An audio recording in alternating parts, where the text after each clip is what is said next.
Lucas capítulo, versículo 9, ¿qué? ¿9 qué? 17 dice un hermano acá. ¿Será? 18 dice otro hermano por acá, por estos lados. Lucas 9, 18 dicen algunos. Y la respuesta es Lucas 9, 18. 18. Venimos estudiando el libro de Lucas en forma sistemática, significa en orden, y hemos dicho que Lucas trata de mostrar, o de demostrar más bien, que Jesús efectivamente es todo lo que estaba profetizado en las Escrituras, que Jesús es el Mesías, es el Salvador del mundo, y tratando de demostrar que las cosas que las profecías decían se cumplieron específicamente en él. Y por eso Lucas comenzó en su libro escribiéndonos acerca del precursor, porque en la profecía decía que antes que viniera el Salvador del mundo tenía que venir un precursor que lo anunciara. Y ese fue Juan el Bautista. Por eso él comenzó con la historia de Juan. Después habla que tendría que anunciar al Mesías, ese precursor, y efectivo. Juan un día vio a Jesús venir cuando Jesús tenía 30 años y dijo, miren, ahí viene el Cordero de Dios que quita el pecado del mundo. Pero en ese mismo instante, de una voz del cielo dijo, que ahí está mi hijo, este es mi hijo amado. Y entonces, desde ese momento, el ministerio de Jesús comenzó. Jesús fue visible como hijo de Dios, tanto a los hombres como al mundo espiritual. Porque lo que sigue es Satanás persiguiendo a Jesús ya sabiendo quién es. Y de ahí para adelante vemos que Jesús empezó a recorrer todas las aldeas, a recorrer muchos lugares, dice que recorrió las regiones, y cuando recogió esas regiones fue recolectando personas. Un día se subió a un monte a orar y dice que escogió a 12 específicos a los que llamó apóstoles. Y también nos dice que Jesús lanza un sermón muy famoso que se llama el Sermón del Monte en Mateo, en Lucas no se llama así, pero lanza un sermón donde habla del amor al prójimo, donde gasta varios capítulos hablándonos específicamente de eso. Dándose Jesús cuenta que la gente lo está siguiendo, no porque crea que Él es el Mesías y el Salvador, sino porque provee muchas de sus necesidades, Jesús cambia su enseñanza y dice que de aquí en adelante solo va a enseñar por parábolas, para que solamente los que de verdad tienen un corazón lo entiendan. Imagínense eso. Y lo hace. Y empieza con la parábola del sembrador, que también explicamos. Jesús sigue haciendo milagros y sigue haciendo muchos milagros, sanidades, y empieza a demostrar cada vez más su poder como Dios. Dice que en medio de una tempestad la detiene, le dice al viento que se calle, a la tempestad. Fuera de eso va donde los demonios y los somete, los sujeta completamente, eso solamente lo puede hacer Dios. Cuando regresa de allá hace una resurrección increíble, sana a una persona con que solo lo toquen, cosas que solo Dios literalmente puede hacer. Después de eso, el Señor ya con todo eso manda a sus discípulos, incluyendo a Judas, a que vayan y hagan lo mismo que Él hace, a que prediquen el Evangelio del Reino y les da autoridad para echar fuera demonios, para hacer señales y todo este tipo de cosas. ¡Wow! Algo increíble con eso. Y después vimos que Lucas nos recuerda, Juan el Bautista muere. Muere porque Herodes le quita la cabeza a causa de una mujer que lo convence de que lo haga por un baile sensual que le hizo.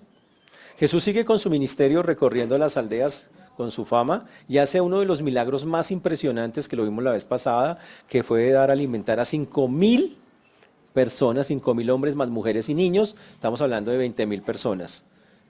Y eso fue algo increíble, estar alimentando apenas con unos panes y unos pocos peces, 2 panes y 5 peces, 5 panes y 2 peces.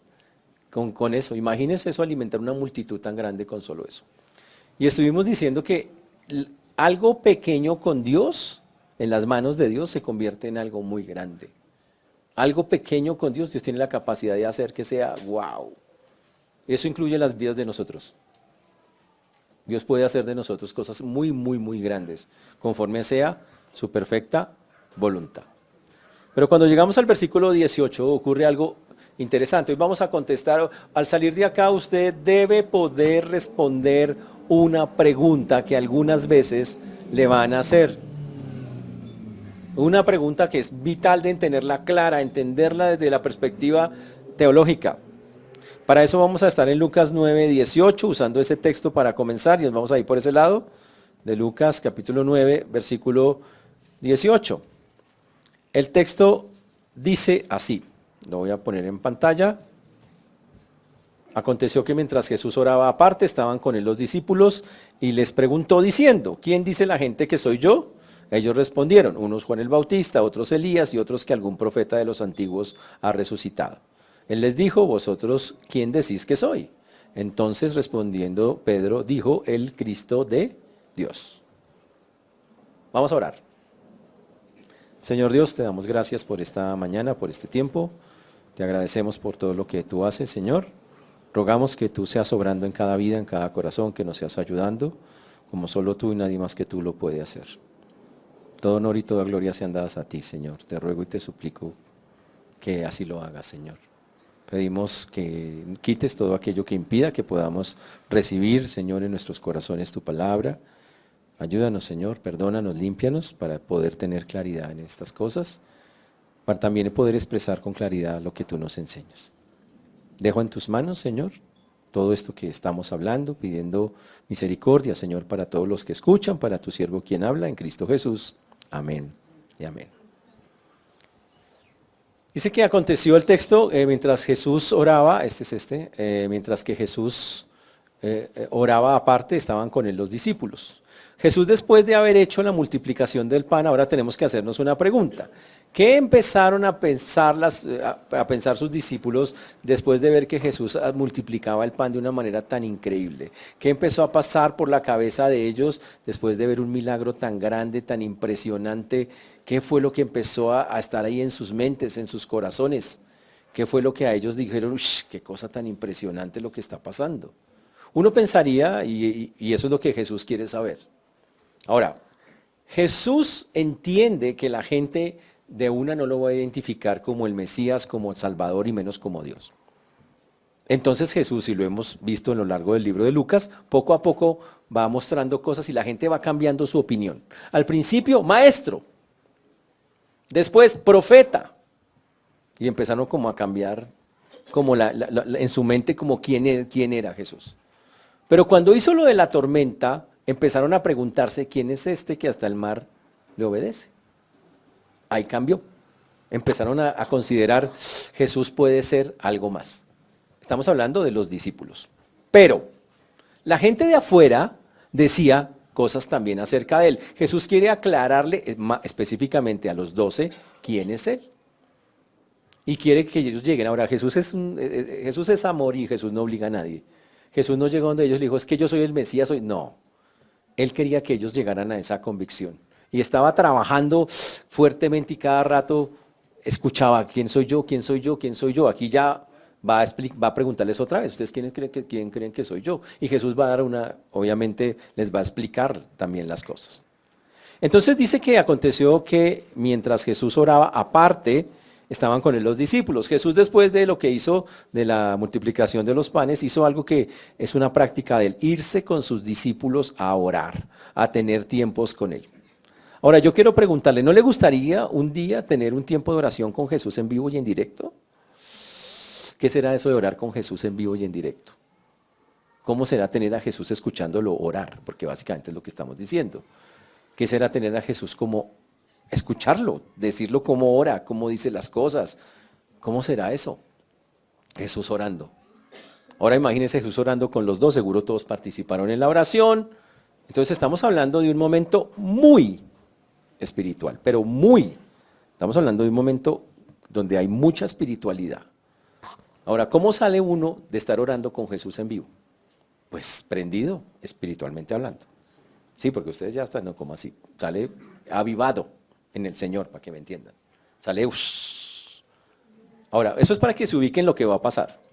Entonces Jesús, en un momento espiritual, ¿ok?, les hace una pregunta trascendental.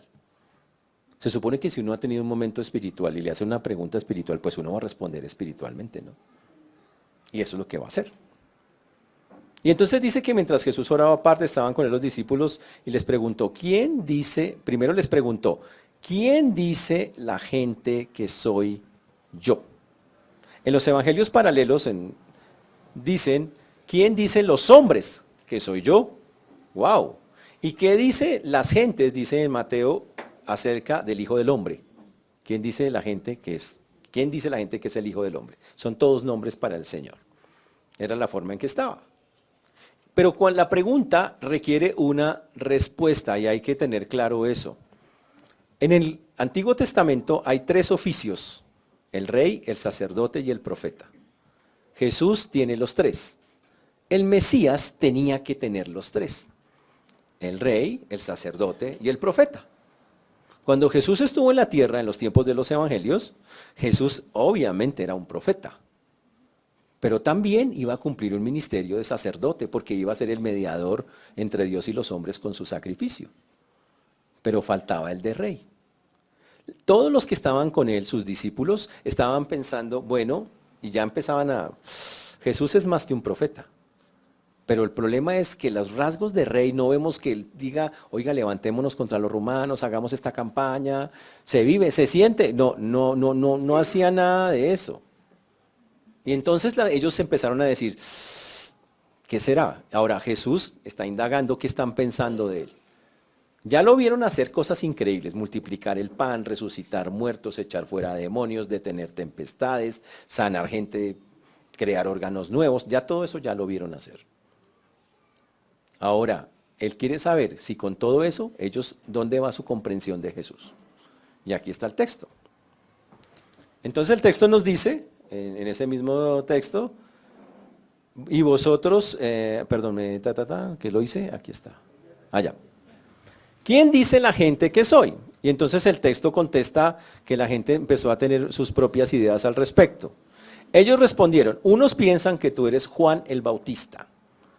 ¿Quién era el que pensaba eso? Herodes. Herodes pensaba, uy, Juan el Bautista, el que le quité la cabeza, resucitó, qué miedo. Se levantó de los muertos y vino otra vez y tenía un susto el tenaz. Obvio, era un tipo supersticioso y complicado. Otros decían, no, es Elías. En la Biblia, Elías se vendría antes de la venida del Señor. Estaba profetizado que tenía que ser así. Antes que viniera el Mesías tenía que venir Elías. Y entonces la gente pensaba, Jesús es Elías y Jesús va a anunciar al Mesías. Él no es el Mesías, sino lo va a anunciar. Pero Jesús aclaró que el que vino, que Elías ya vino y que ese Elías era Juan el Bautista y no era la reencarnación de Elías, que venía con el Espíritu, con la misma intención de Elías. Eso es lo que dice la aclaración de Jesús.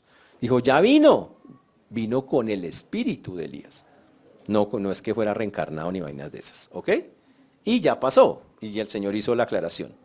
Otros decían, otros que algún profeta de los antiguos ha resucitado. Y otros decían, no, eso debe ser el profeta tal o el profeta tal que volvió a la vida y está otra vez entre nosotros caminando. Y obviamente pues todos tenían una idea de eso. El problema de esas respuestas es que ninguno dice, esas son las respuestas de la gente. Aunque Jesús había hecho tantas cosas entre la gente no consideraba a Jesús el Mesías. Lo consideraba un gran hombre, un profeta resucitado de los muertos, increíble. Y entre más cosas hacían, seguían sin pensar, oiga, Jesús es Dios. No lo hacían. Ahora, no les eche la culpa tanto a ellos. Bueno, sí son responsables, pero ¿por qué no lo hacían? Porque había una campaña para desprestigiar a Jesús. Los fariseos habían dicho, Jesús viene de parte de Satanás, él es el príncipe de los demonios. Él no tiene absolutamente nada que ver con Dios. Y lo desprestigiaban y le decían cosas. Y fuera de eso, los escribas, los sacerdotes hacían campaña contra el Señor. ¿Para qué? Pues para tratar de convencer a la gente, él no es el Salvador, él no es el Mesías, nada de eso. Es un hombre común y corriente. Y obviamente el pueblo, aunque seguía a Jesús y creía muchas de sus cosas y veía el asunto, decían no es. Además hay otra cosa. Los líderes religiosos judíos le enseñaban a la gente que cuando el Mesías viniera sería un Mesías victorioso, un rey victorioso. Y Jesús de rey no decía nada. Era todo lo contrario, era humilde, era manso, no peleaba con la gente, no se le iba a levantar contra los romanos. Y entonces ellos decían, no, este no es. Ahora, ¿por qué llegaron a esa conclusión? Porque eso fue lo único que les enseñaron. Ellos se olvidaron que la Biblia ya decía otras cosas muy claras sobre el Mesías. Ellos aceptaron al Mesías profeta, ellos aceptaron al Mesías rey, pero se les olvidó que en la Biblia había un Mesías sufriente, que también estaba en las profecías. Ya los vamos a estudiar en un poquito más adelante. Entonces el Señor les preguntó, bueno, ya sé lo que piensa la gente, ahora, ¿qué piensan ustedes? Él les dijo en el versículo 20, ¿quién decís vosotros que soy? ¿Quién? Y les dijo, ¿y vosotros quién decís que soy? Wow, ¿y ustedes qué piensan? O sea, listo, que la gente piense eso, ya. Listo, yo entiendo, los fariseos, todo el mundo, la cultura, pero ustedes quién piensan que soy. Y tal vez es la misma pregunta que usted tiene que hacerse el día de hoy. ¿Quién piensa usted que es el Jesús en el que usted cree? ¿Quién es?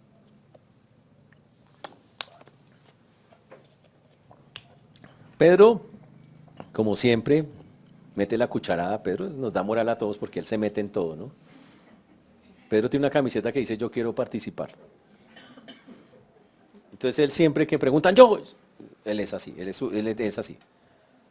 Ahora, el hecho de que sea así no quiere decir que a veces no tenga respuestas espirituales. Porque ya dijimos, están en un tiempo de oración. Es más, Jesús va a ratificar que la respuesta de Pedro es espiritual, en el paralelo. Él les pregunta, ¿quién soy para ustedes? Pedro responde, el Cristo de Dios. Ahora, hay que aclarar eso. Jesús no le preguntó solo a Pedro, Jesús le preguntó a todos, no solo a Pedro. Es plural. Contestó Pedro en nombre de todos. Los que otros no se rebotaron y dijeron no es.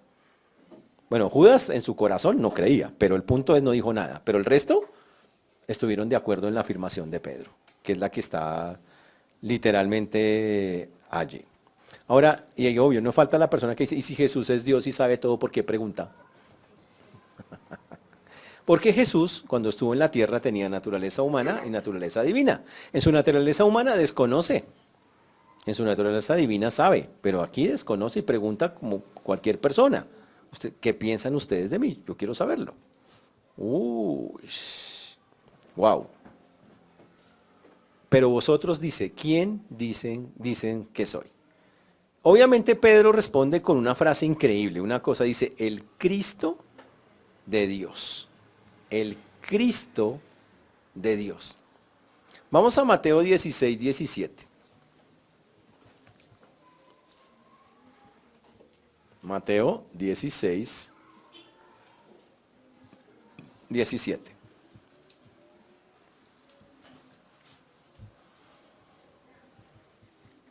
Cuando Pedro contestó así, Mateo aclara que Jesús dijo una frase, que fue esta frase. Entonces le dijo Jesús, le respondió, bienaventurado eres, Simón hijo de Jonás, que ese es Pedro, ¿no? Simón hijo de Jonás es Pedro. Porque no te lo reveló carne ni sangre, sino mi Padre que está en los cielos. ¡Wow! Eso es tremendo. Está diciendo, Jesús dice, uy, Pedro, yo sé que usted es súper emocional, porque Pedro es bien emocional. Y yo sé que a veces usted sale con unas, Señor, así todos te fallen, yo nunca te fallaré. Pum, a las horas ya lo estaba diciendo que no lo conoce. Pero en esta, Jesús dice, wow, Pedro. Bienaventurado, bendecido eres porque no te lo reveló ni la carne ni la sangre, sino fue mi Padre que está en los cielos. O sea, eso vino directamente de Dios. Pedro, llegaste por fin a la convicción que yo quería que llegaran los discípulos, que yo soy el Mesías. Viendo, ojo, Jesús no estuvo en campaña, soy el Mesías. No, Él les mostró las señales del Mesías. Mire, yo cumplo todas las señales, yo hago todo lo que el Mesías dice en la Biblia que iba a hacer. Y Él estaba esperando que alguien, que ellos por su inteligencia, la que Dios le da, convencidos por el Señor, dijeran, este es el Mesías. Y Pedro finalmente, después de, estamos aquí, ojo, aquí ya ha pasado más de 1 año y medio de ministerio de Jesús. Eso no fue que al otro día se convencieron, ya llevamos 1 año y medio en este recorrido y ellos llegan y Pedro llega a la conclusión, tú eres el Cristo de Dios. ¡Wow! Y Jesús ratifica, eso lo dedujo directamente de parte de Dios. ¡Wow! Uy. Eso significa que Pedro dijo, Señor, tú eres la esperanza de Israel. Tú eres el Hijo del Dios viviente. Tú eres en quien se cumplirán todas las profecías, porque el Mesías tenía un montón de cosas para cumplir. Entonces, y eso es fantástico, que hayan llegado a esa conclusión en ese momento. Tú eres el Emanuel, tú eres el Dios con nosotros. Él estaba con esa frase de título de Cristo diciendo muchísimas cosas. El Cristo de Dios. Ahora, la otra cosa que debe quedar clara es que ese Cristo se añadió a lo que nosotros somos, cristianos. Nosotros, cristianos, es una palabra que se utilizó en los tiempos bíblicos para describir a los seguidores de Cristo, pero era una palabra ofensiva. Era esos cristianitos, era un diminutivo. Por eso nos llaman cristianos, cristianos chiquitos, cristos chiquitos. ¿Ok? Pero la palabra a ellos les salió mal porque se volvió súper popular y súper buena. Cristianos, ya cambió el asunto. Y por eso somos cristianos. Ahora, pero si somos cristianos, entonces usted tiene que tener claro por quién es aquel Cristo en el que usted cree, porque se basa en Cristo. Y por eso estamos acá, entendiendo quién es este Cristo que está acá. ¿Ok? Ahora, está diciendo que cuando él dice que él es el Cristo de Dios, Pedro y todos los demás que están diciendo que sí, está diciendo que él es el Mesías esperado durante montones, por cientos de años, 500, 600, profetizado por más de 800 años. Está diciendo que él es el mediador que el Padre envió. Está diciendo que él es el sumo sacerdote y está diciendo que un día ese hombre será rey.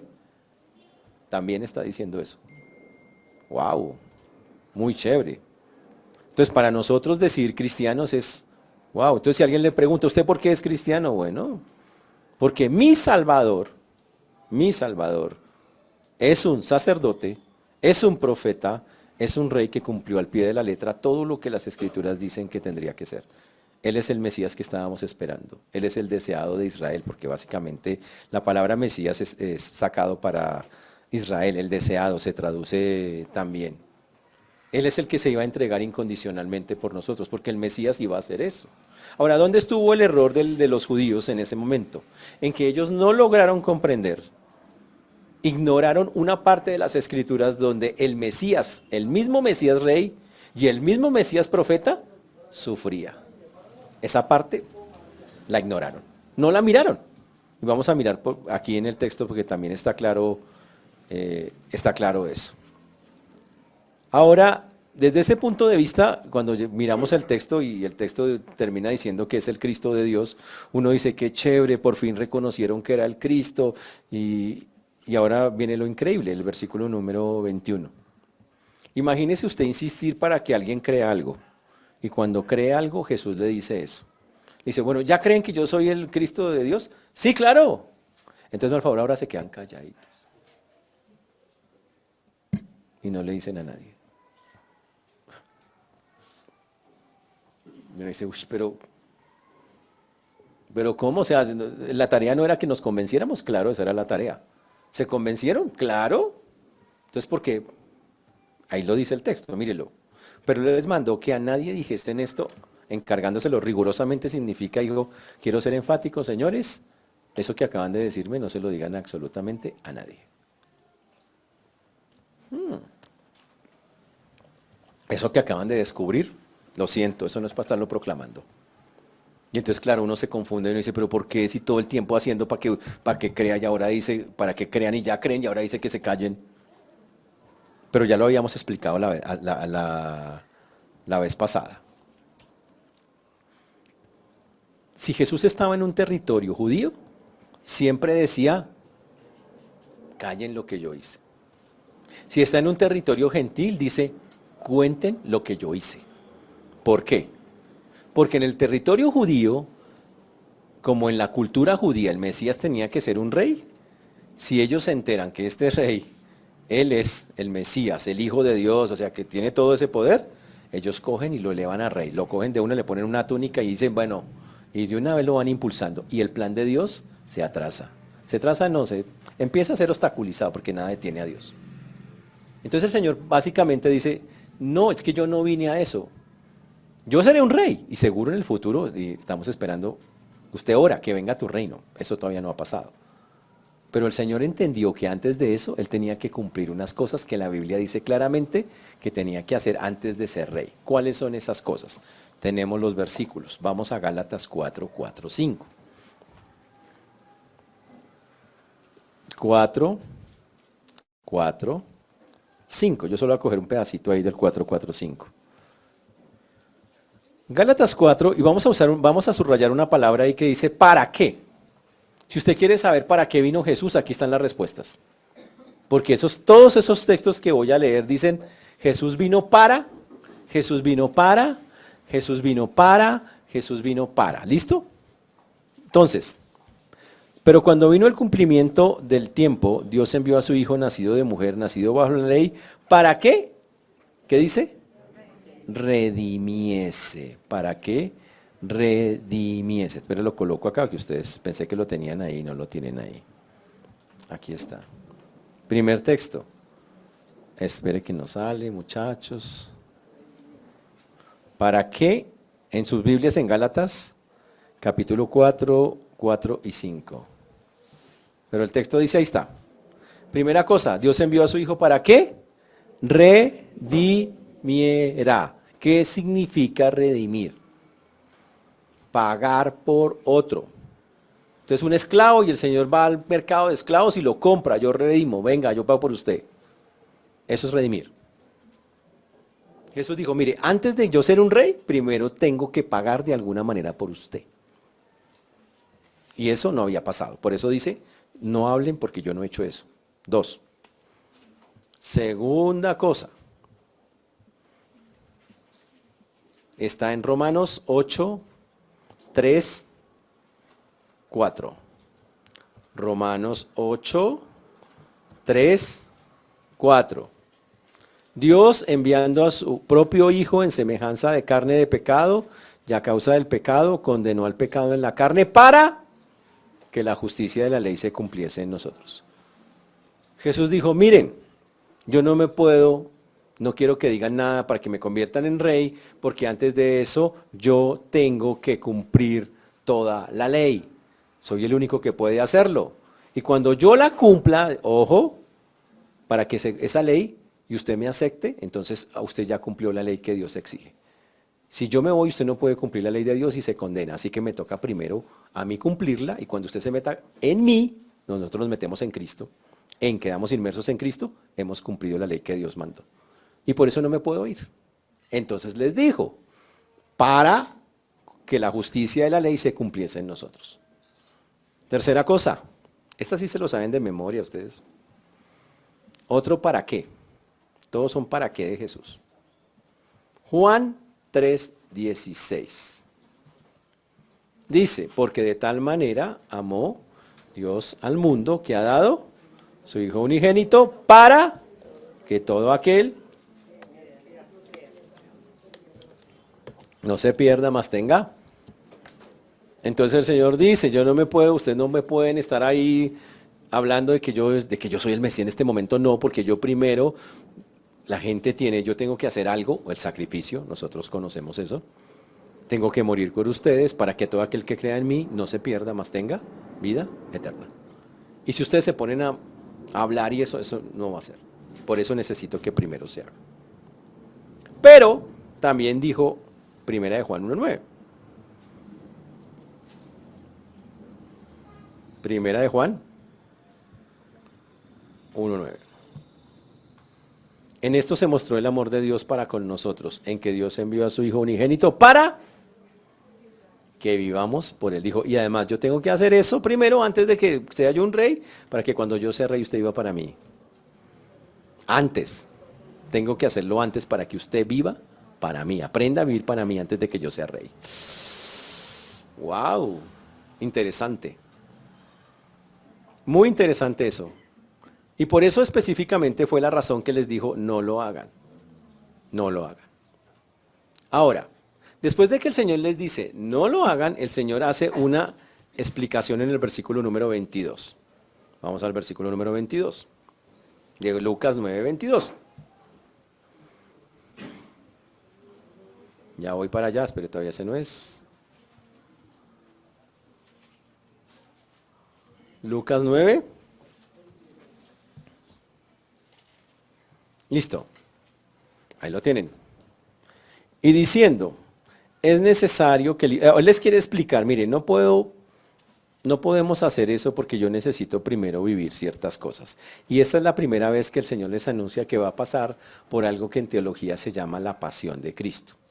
La pasión de Cristo en teología es el tiempo de sufrimiento del Señor. Ese es el tiempo que se llama pasión de Cristo. ¿Ok? Siempre decimos pasión, muerte y resurrección. La pasión es el tiempo en que Jesús tiene que sufrir. La muerte es la muerte y la resurrección es la resurrección. Ese es el asunto.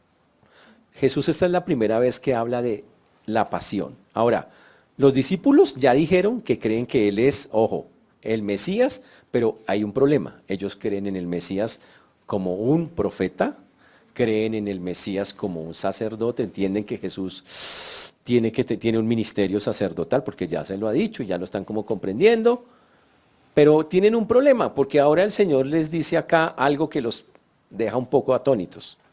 Él les dice, es necesario que el Hijo del Hombre padezca, o sea, sufra muchas cosas y sea desechado por los ancianos, por los principales sacerdotes y por los escribas, y que sea muerto y que resucite al tercer día. Y ahí fue un problema. Cuando Jesús les dice, yo voy a morirme y voy a resucitar al tercer día, cuando Él dice que se va a morir, Él dice, pero ¿cómo se va a morir el rey? O sea, si se muere el rey, ¿cómo nos va a rescatar? Y se desesperaban con cosas así, les costaba mucho aceptar esa parte. Ahora, Jesús va a hacer de aquí en adelante varias cosas para comprobar, tranquilos, yo voy a resucitar. Eso es lo que básicamente les va a hablar. Y va a ser una cosa en unos versículos más adelante que hoy no vemos, algo increíble para demostrar, miren, yo puedo resucitar. Pero ya eso no lo veremos el día de hoy. Pero en este caso el Señor les dice, que les advierte, le dice, mire, ¿sabe qué? Yo no puedo, no quiero que hablen ya que soy el Mesías y eso, porque tengo una misión. Y esa misión incluye que yo voy a sufrir mucho. Y la palabra que utiliza es necesario. Ustedes no pueden evitar que yo haga eso. Eso es lo que Dios me mandó a hacer. Yo necesito, es necesario pasar por eso para poder cumplir el plan de Dios de salvarlo a usted. Si usted quita eso, grave, no, básicamente no me detengan, es necesario que lo haga. ¿Qué es necesario? Padecer mucho, pero también en la traducción de nosotros dice muchas cosas. ¿Qué significan las muchas cosas? Aquí las tengo. Vamos a Isaías 52:13. Isaías capítulo 52, versículo 13. En adelante. Voy a ver muchos versículos de ahí en adelante, pero ahora, en el libro de Isaías, estamos hablando de casi 700 años antes de Cristo, se profetizó. Significa, hubo un hombre que Dios le habló y le dijo, oye, quiero hablarte de aquel que un día va a salvar al mundo, del Mesías. Y hizo una profecía sobre ese que vendría. Ahora, usted leyendo esta profecía, usted tiene que decir, ¿Cristo cumple eso que dice esa profecía o es otro? Y cuando uno lo mira, no hay nadie que pueda hacer lo que aquí dice que pasó, que tenía que pasar. Miremos. El texto comienza diciendo, he aquí mi siervo será prosperado, será engrandecido, será exalto y será puesto en alto. Uno dice, Jesús ya fue engrandecido, exaltado y puesto en alto. En algunas cosas sí, claro. Pero bueno, muchas otras personas también, entonces ahí hay miles de personas en esa historia. Pero aquí empieza a cambiar el asunto, versículo 14. Dice el texto, ¿cómo se asombraron de ti muchos? De tal manera fue desfigurado de los hombres su parecer y su hermosura más que de los hijos de los hombres. Y habla que entonces, aunque ese hombre fue muy engrandecido, fue desfigurado. Que su hermosura fue desfigurada más que la hermosura de los hijos de los hombres. ¡Wow! Significa que sufrió algo que desdibujó, lo desfiguró físicamente. Te dice, bueno, harta gente la desfiguraron y le pegaron en las cruces y todo eso, pues todavía puede ser cualquier otro. O sea, hay muchos candidatos, digámoslo así. Pero sigamos leyendo a saber si Jesús puede cumplir esto. Cuando llegamos al versículo 15 dice, aquí está. Dice, así asombrará él a muchas naciones. Los reyes cerrarán ante él la boca porque verán lo que nunca les fue contado y entenderán lo que jamás habían oído. ¿Jesús estuvo ante reyes? Claro, ante el rey Herodes. Claro, Jesús estuvo ante eso. ¿Había forma de callar a Jesús o de hacer que...? No, Jesús tenía una sabiduría increíble y más adelante en el futuro también va a ser algo espectacular con respecto a eso. Y obviamente nadie ha superado la sabiduría que Jesús tiene en las respuestas. Pero todavía puede ser cualquiera. Pero aquí viene la parte interesante desde 53.2. Aquí sí ya empezamos a mirar más claramente que se trata de Jesús. Dice, subirá cual renuevo delante de él y como raíz de tierra seca. No hay perecer en él ni hermosura. Ahora entendamos que es un renuevo. Un renuevo es una ramita que nace de una tierra. Un renuevo es una semillita que está sembrado y es un retoñito que se hace. Ahora, pero el texto decía, subirá cual renuevo delante de él y como raíz de tierra seca. ¿Sabe dónde nació Jesús? En una tierra humilde llamada Nazaret. ¿Ok? Era de Nazaret. Ese fue su origen. Nació en Belén, que también era un pueblo muy humilde, pero vivió en Nazaret, que era un pueblo muy pobre. Y creció, porque aquí habla que el renuevo crece. Y entonces dice acá que subirá cual renuevo delante de él como raíz de tierra seca. Pero después dice, no hay parecer en él ni hermosura. Le veremos más sin atractivo para que le deseemos. Dice, y le veremos sin ningún atractivo. Jesús fue expuesto públicamente en esa cruz sin ningún atractivo, sin nada. No tenía algo. Ahora, entendamos algo, cuando Jesús caminaba entre la tierra, en el planeta Tierra, él no era mono ojiazul, y que cuando caminaba el pelo se le movía con el viento, ¿no? Sí, que eso es película. No, eso es solo en las películas que pasa eso, ¿ok? Él era morenito. O sea, si era judío, era morenito. O sea, en la Biblia no dice, era más alto y se notaba. Y tenía los ojos azules y eso se notaba por encima de todo nada. Él era común y corriente. Pasaba inadvertido, ¿ok? No tenía un atractivo, no tenía Jesús nada. Era cuando hablaba de Dios era el asunto. Pero mire el versículo 4, que dice algo tremendo. El versículo número 3, perdón. Dice, despreciado y desechado entre los hombres. ¿Le pasó eso a Jesús? Varón de dolores. Claro que le pasó. Experimentado en quebranto. Le dieron hasta de no más. Fue castigado de maneras brutales. Antes de la cruz recibió 40 latigazos, menos uno, 39 latigazos de la corte romana. Y con una cuerda que tenía un pedazo de piedra, un pedazo de vidrio y un pedazo de cobre, de metal, para que desgarrara su espalda. Una cosa horrible. Y dice ahí, despreciado, varón de dolor, experimentado en quebranto, y como que escondimos de él su rostro. Y cuando la gente pasaba delante de él, dice la Biblia que escondía el rostro de él. Ay, no, qué feo. Y decían cosas. Fue menospreciado. La gente cuando estaba en la cruz, ¿sabe qué le decía a Jesús? Tú dices que salvó a otros porque no se salva él mismo. Y no lo estimamos y la gente no le dio valor cuando estuvo. Ahora, usted dice, y este nos convence un poquito más, versículo número 5, este todavía es más diciente. Ciertamente llevó él nuestras enfermedades y sufrió nuestros dolores. Y nosotros le tuvimos por azotado, por herido de Dios y abatido. Ciertamente llevó él nuestras enfermedades. Usted dice, pero a ver, ¿cuántos tienen gripa hoy acá?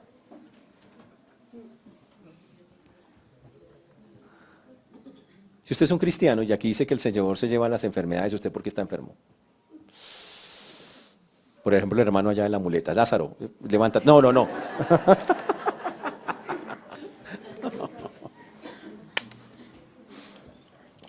No. ¿Por qué todos estábamos enfermos si aquí dice que se llevó nuestras enfermedades? Y claro, usted va a una iglesia que no sea bíblica, que no entienda bien la Biblia y va a decir, ve, aquí dice que el Señor nuestras enfermedades. Yo reprendo la enfermedad, rechazo esa gripa. Eso se llama no entender los contextos de la Biblia. Para entender este texto hay que leer todo Isaías, desde el capítulo 1. Y en el capítulo 1 uno se da cuenta de que está hablando Isaías. Vamos al capítulo 1. Toca ir a Isaías 1.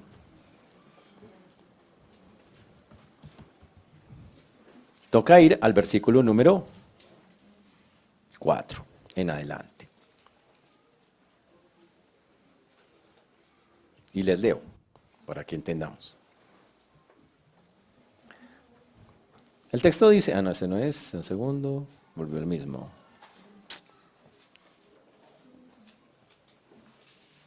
Listo. A ver si ahí está, uy, quedó muy largo, vamos a hacerlo más cortico acá, ahí está, míralo. Dice, oh gente pecadora, dice el texto. Me quedó el de las enfermedades. Aquí vamos a hacerlo desde acá para que quede clarito, ahí está, míralo. Oh gente pecadora, mira lo que dice Isaías del pueblo de Israel.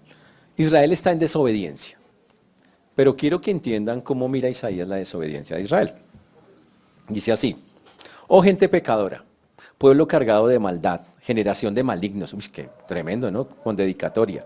Hijos depravados, mire por qué, dejaron a Jehová, provocaron a ir al Santo de Israel, se volvieron atrás, abandonaron a Dios básicamente. Y Dios está muy enojado y les manda al profeta para que les mande el mensaje. Pero cuando llegamos al versículo 5, vamos al versículo 5 de ese texto, dice, aquí voy, versículo número 5. ¿Por qué queréis ser castigados aún?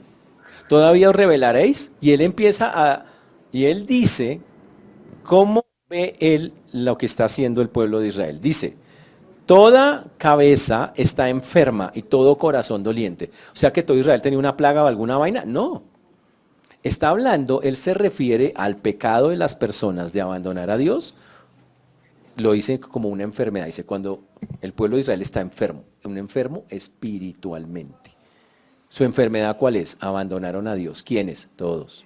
Por eso dice toda cabeza está enferma. No era que todos tenían una plaga, un coronavirus, una vaina de esas. No. Ahora, ¿qué tan enfermos están?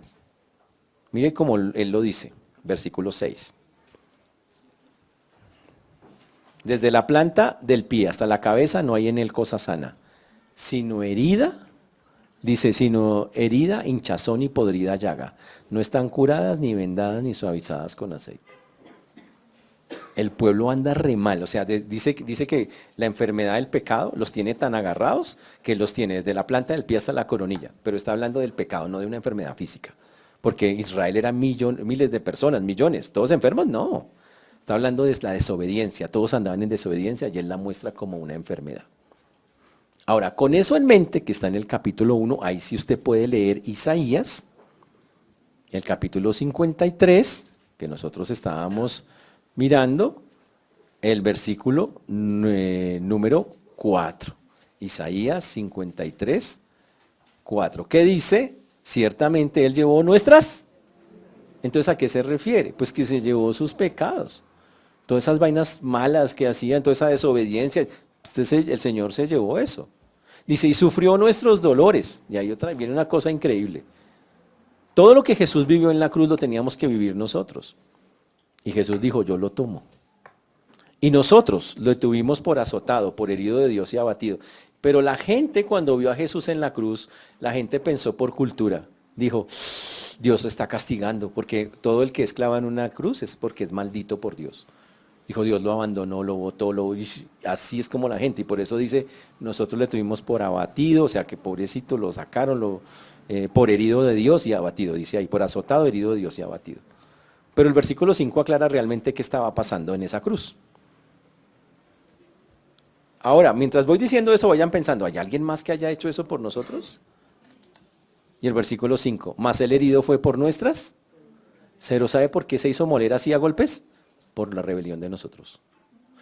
Molido por nuestros pecados. ¿Sabe por qué se hizo pegar? Por los pecados de nosotros. Todo lo que le tocaba a nosotros, Él lo asumió. El castigo de nuestra paz fue sobre Él. ¿Sabe qué? Para que usted tenga paz, Él tuvo que hacer eso. Él hace eso y yo tengo paz. Él paga, pero yo disfruto la paz.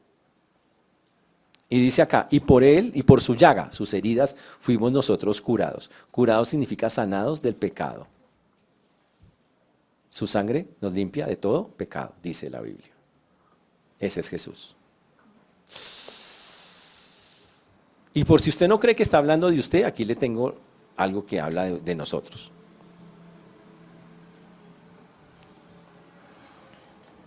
Todos nosotros nos descarriamos como ovejas, Cada cual se apartó por su camino, mas Jehová cargó en él el pecado de todos nosotros. Dice, y todos nos descarriamos. La Biblia dice que no hay justo ni aun uno. Nos descarriamos como ovejas perdidas, pero ¿qué hizo el Señor? Puso todos los pecados de la humanidad en Cristo. A eso tenía que venir el Mesías, a coger todos los pecados de la humanidad y ponérselos encima para que el hombre pudiera tener una esperanza de salvación. Y Jesús dice, ¿alguien más cumplió eso? Ahora, dígame si este no es Jesús, el versículo 7. En ese momento, hace 700 años antes de que Jesús naciera, ¿no? Están diciendo estas palabras. En el versículo 7 dice, angustiado él y afligido, no abrió su boca. Como cordero fue llevado al matadero. ¿Jesús se quejó de todo lo que le hacían? No. Y como oveja delante de sus trasquiladores se enmudeció y no abrió su boca. Ese es Jesús. Silencio total. El versículo 8 dice, por cárcel y por juicio fue quitado, y su generación, ¿quién la contará? Porque fue cortado de la tierra de los vivientes, y por la rebelión de mi pueblo fue herido. Ahí viene otro versículo también para lo mismo. Por cárcel y por juicio fue quitado. Le hicieron un juicio injusto, lo metieron a la cárcel injustamente. Su generación, ¿quién la contará? No hubo una generación después de él. Fue cortada de la tierra de los vivientes y por la rebelión, y fue herido por la rebelión de nosotros, de su pueblo, de los que creen en él, de los que lo siguen. 9.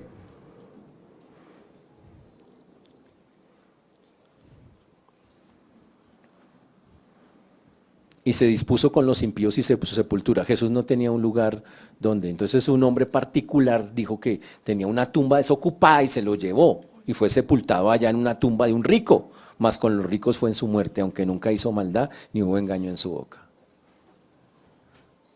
Todo eso tenía que pasarle al Mesías. Entonces, ¿Jesús es el Mesías? Claro.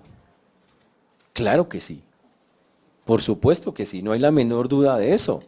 Es más, y de pronto los versículos más duros. Versículo 10.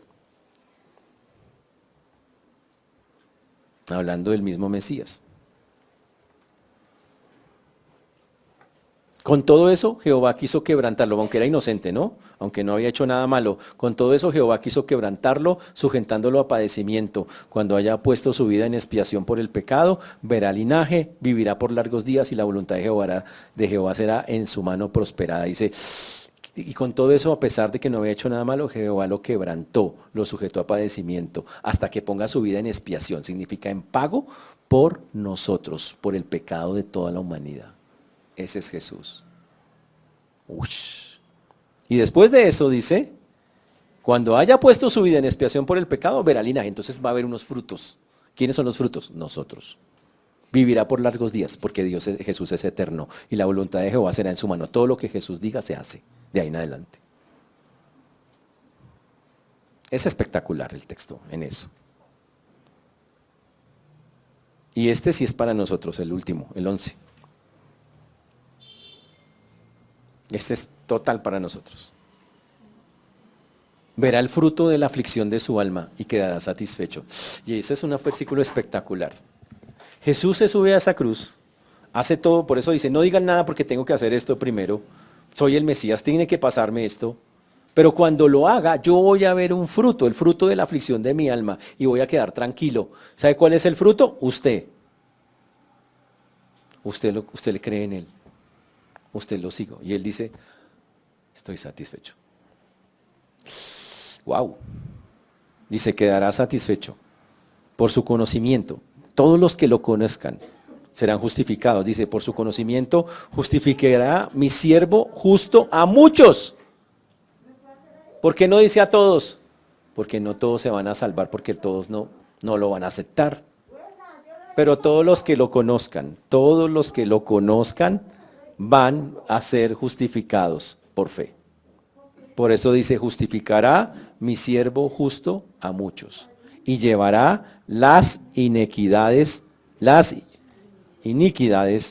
de ellos. Algo fantástico, algo fuera de serie. ¿Está claro eso, señores? Algo impresionante. Ahora, ¿alguien aparte de Jesús en la tierra ha cumplido con todas esas cosas? ¿Alguien ha sufrido así tan textual como de esa manera para que digamos que es que este Jesús no era? No hay nadie que haya pasado por eso.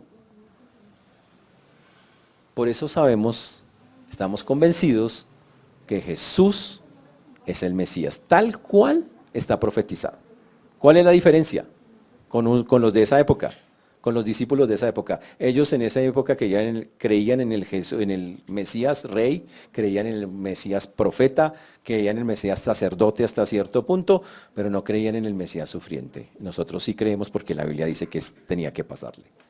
¿Cuál fue el problema? Que los judíos cuando enseñaban estos textos, enseñaban la Biblia, no enfatizaban este texto. No mejor dicho, dejaron de enseñarlo, porque la mayoría del tiempo vivieron así, oprimidos. Y como el Mesías los iba a liberar, el enfoque era que llegue el Mesías para liberarnos.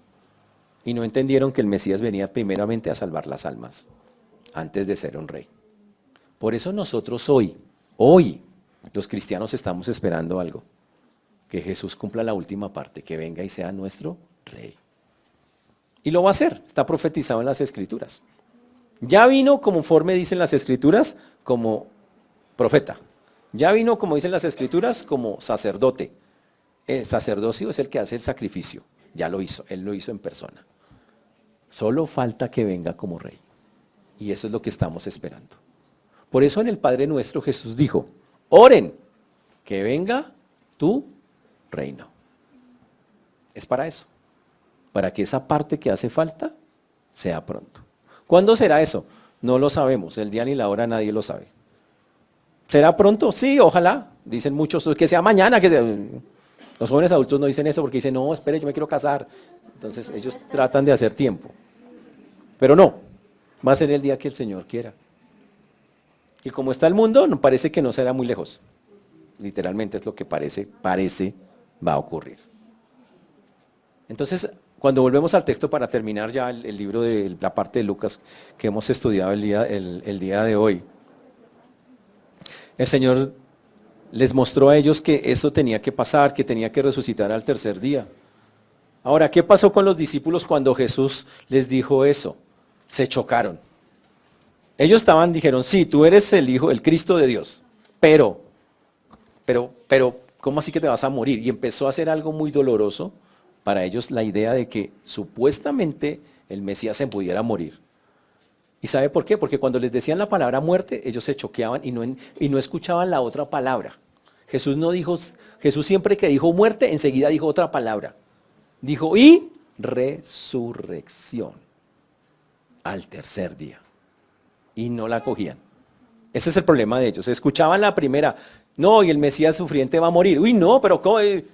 Por eso más adelante Pedro va a decir, Señor, ¿cómo se te ocurre que no les cabía en la cabeza que le pasara eso? Pero se les olvidó que Jesús siempre decía, voy a morir y al tercer día resucitar. Al tercer día, nunca, no lo agarraban. Y listo, que a ellos les haya pasado, está bien, no los juzguemos tan duro. Pero a nosotros ya nos puede pasar, porque nosotros ya vimos que al tercer día, ¿qué pasó? Resucitó, que está vivo y está en el cielo. Así que ya nosotros no podemos tener esa duda. Entonces, la próxima vez que alguien le pregunte a ustedes, oiga, ¿quién es Cristo? ¿Cuál debería ser la respuesta de nosotros? Ya tiene muchos argumentos. Tal vez usted debería contestar, Cristo es mi amado Salvador. Cristo es el que el Señor envió, es el Dios hecho carne, es el Hijo de Dios. Es aquel que pagó por mis pecados, es aquel que me limpió con su sangre, es aquel que me dio vida eterna, es aquel que me dio una razón para vivir, es aquel que me sostiene, es aquel que está esperándome para un día estar con Él en la gloria. Es aquel que un día va a reinar sobre este mundo. Y es el con el que voy a vivir en la eternidad. Así por encimita nomás podrían contestarle. Ese es Cristo. Por eso cuando una persona no tiene el concepto correcto de Cristo, ¡wow! ¿A dónde va a estar? Si Cristo no los puede salvar, muchachos, Jesús dijo, o sea, Jesucristo dijo, yo soy el camino, la verdad y la vida. Y después dijo la frase grave, nadie, ni su abuelito, ni su tío, nadie viene al Padre si no es por mí. No hay otro camino. Por eso tener claro quién es Cristo es importante para la salvación, para saber usted cuando muera a dónde va. Si usted no le ha entregado su vida a Cristo, oramos que el Señor le convenza. Nosotros no le vamos a obligar a nada de eso. ¿Qué hizo el Señor acá? Los convenció. Les dijo, miren, yo soy Dios por esto. ¿Usted por qué debe creer que Jesús es Dios? Porque todo lo que se profetizó, estamos hablando de gente de 600, 700, hasta 1200 años antes de Cristo que dijeron cosas que tenían que pasar y todas se cumplieron exactamente tal cual. También porque tenemos la palabra de Dios que ha transformado miles de vidas y quiere transformar la suya. ¿Y por qué debe creer en Cristo? Porque no hay más caminos. Es el único camino al cielo. Por eso a los que no creen les invito a que tomen la decisión, si aún no lo han hecho, hablen con las personas con quien ustedes fueron invitados o con quien tenga confianza, o con nosotros, si tiene alguna duda. Pero esa es la decisión más importante de la vida, esa es la decisión más importante. Y si no lo ha hecho, rogamos que lo haga, teniendo claro todo lo que hemos dicho que es Cristo. Ninguna persona en el mundo va a cumplir esto que el Señor ha hecho, ni a cumplirlo así tal cual al pie de la letra. Por eso nuestra confianza está en Él y por eso podemos decir confiadamente, Él es mi Salvador. Que ojalá sea el suyo. Amén. Y para los que ya están en Cristo, no se les olvide. Dijo, yo voy a hacer todo eso para que usted viva para Él. No para usted. Que no se les olvide, no se nos olvide eso. Amén. Hermanos, hay un mundo y ahora termino con esto. Jesús le dijo a sus discípulos en ese momento, pero cuando resucitó, les dijo, vayan por todo el mundo.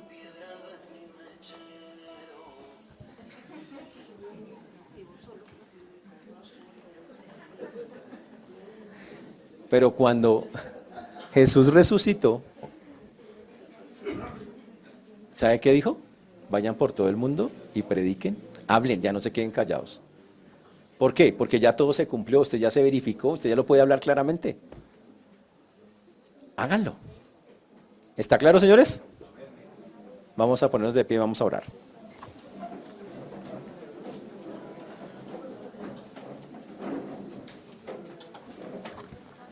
Señor Dios, te damos gracias por esta ya casi tarde, Señor. Gracias por este tiempo que nos regalas. Gracias por tu amor, tu misericordia, tu paz, Señor. Muchas gracias. Rogamos, Señor, que tú obres, que tú hagas como solo tú y nadie más que tú lo pueda hacer. Señor, te pedimos que obres en la vida de nuestros hermanos, que nos ayudes, Señor, a que podamos hablarle a otros. Este es el tiempo de hablar. Ya hiciste la obra, ya cumpliste, Señor, lo que tenías que mostrar a esta humanidad. Ayúdanos a proclamar y a contarle a otros que ya lo hiciste. Por eso damos a ti todo el honor, toda la gloria, toda la honra, toda la alabanza. Pedimos, Señor, que nos ayudes en esto, como solo tú y nadie más que tú, Señor, puede hacerlo. Pedimos ahora, Señor, que cantemos entendiendo lo que hemos aprendido y hacerlo con toda la gloria, la honra y la alabanza para ti, en Cristo Jesús. Amén y amén.